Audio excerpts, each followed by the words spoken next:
Dahil safer now ang pinsan nilang si former House Speaker Martin Romualdez, duda ang kapatid ng Pangulo na si Senador Amy Marcos na may makukulong bago magpasko kaugnay ng flood control scandal. Yan ang agenda report ni Hannah T. Hindi naniniwala si Senadora Amy Marcos na walang masayang Pasko ang mga sangkot sa flood control scandal.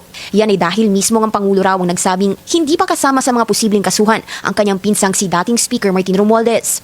Hanggang sa maliliit na isda lang daw gaya ng district engineer at mga assistant nito ang posibleng makasuhan. Sabi niya na si dating Speaker Martin ay hindi kakasuhan.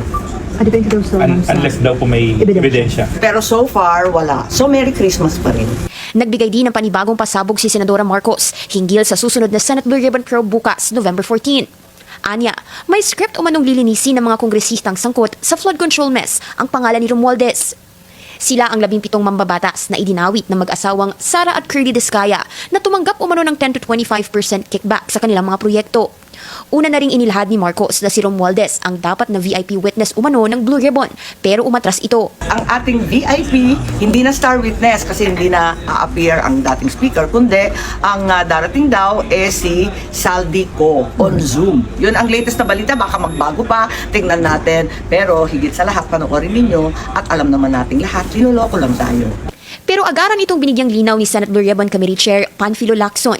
Hindi niya raw inimbitahan si Ko na sumipot via Zoom.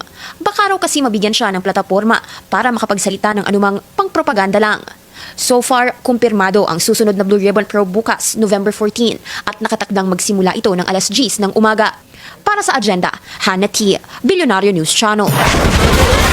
Inihayag din ni Senador Lacson na nagpaabot ng abiso ang kampo ni Zaldico na kasalukuyan daw ginagamot ang dating mambabata sa Estados Unidos. Kaya hindi ito makakadalo sa pagdinig bukas. Dagdag niya, tila may mahiwagang bolang kristal si Senador Amy dahil sa mga prediksyon nito, pero focus daw si Lacson o ni Lacson ang pagpapagaling mula sa sore throat para mas maging aktibo sa mga susunod na araw, lalo na sa budget deliberations.